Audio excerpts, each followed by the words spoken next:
Hi, I'm Paul Friedman. I founded the Marriage Foundation, and today's topic is effective communication in marriage, the tips.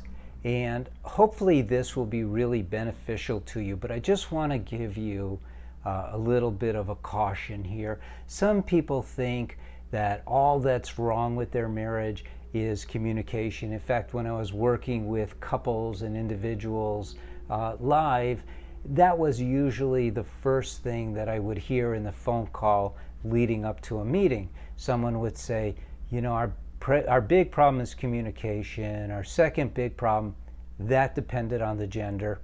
But it is important. I don't want to discount the importance of proper communication, and I'm going to give you some tips, but don't think that communication itself covers everything, because it doesn't. And here's like the number one tip.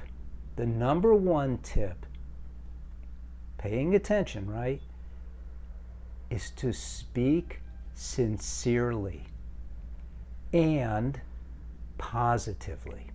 So positively, sincerely, and sincerely positive. And sometimes you may say, okay, I could do one or the other. I could say something positive, but it may not be sincere. Well, in those cases, make it sincere.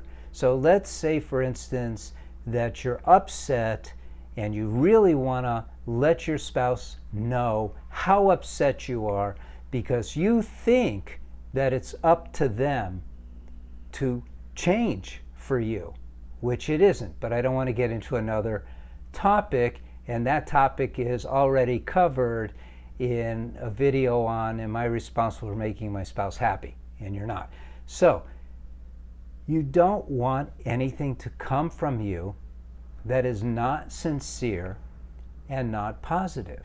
So let's say you're about to say something mean and you stop yourself, which you're supposed to do, and you say, instead, what you want to say is, but instead you go, honey, you're looking really good today. In those cases, it's an imperative that you control your own mind. You make your mind go there instead of where it wanted to. And this is a very deep topic, because we're taught to speak your mind, to be honest, to get it all out, and all of that is mostly wrong. In a marriage, which is a very unique and special venue, you want everything to be coming from your heart. That's sincere. And you want it to be very positive, and it will be if it's coming from your heart. It's not coming from your heart if you're saying, man, you really messed that up. That's coming from your ego. The heart is love. The heart is your soul. It's who you really are. And that part of you is compassionate. It's caring. It's supportive. It's loving. It's not critical ever. So that's how you'll know. So you want to be positive and you want to be sincere. So that's rule number one. That's tip number one, I should say, because you make up your own rules for yourself. But that's a tip that will work for the ultimate benefit of your marriage. Sometimes we get into a discussion with our spouse about a current topic, and it's really not that big a deal when we look at it in hindsight, if you even remember it in hindsight. Yet so many of these topic discussions cause bad feelings that you will remember for a day or two. They'll linger and they'll stick with you and they pile on, and with your spouse too. So you want to be very careful about what's passing your lips. Make sure it's very beautiful. Make sure it's very supportive, loving. positive and sincere. So that's a tip number one that I think everyone would benefit from if they adhered to it. And my suggestion is that you just try it. And here's how to try it. Let's say you have something that's on your mind, or it wasn't on your mind, but let's say your spouse just quote unquote attacked you. You felt attacked, you felt ridiculed, maybe you felt threatened, you felt pushed, you felt antagonized, whatever, but you felt attacked. Don't react. There's a little technique I call the bowling ball feather technique. Actually, I got it from a friend of mine many years ago, where you pretend to be a feather. Now imagine what happens to a feather if a bowling ball is coming at it. The bowling ball is coming full speed ahead, and the feather is so light it just floats away. So be that feather. Don't take anything on. Don't take it personally. It's just how they're feeling at the moment. It's not going to kill you what they say. Just relax, let it go, and focus on your response, which should be positive.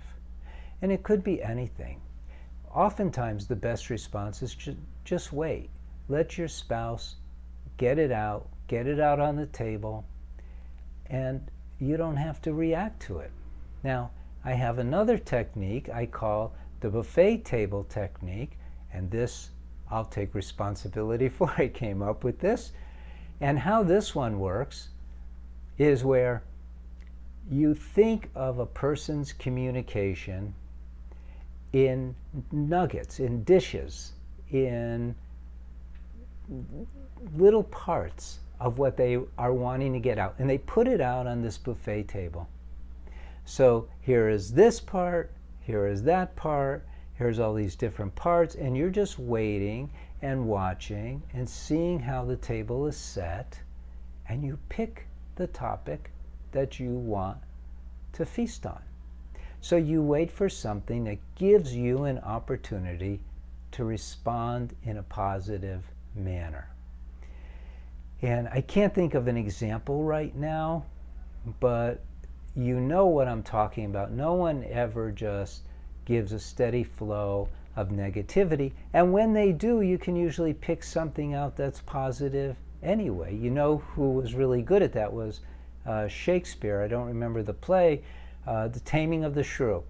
And the shrew was a very spoiled woman who, no matter what her suitors would say to her, she would just blast them.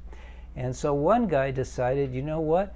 Every time she says something, I'm just going to respond in a very positive manner. And he eventually won her over.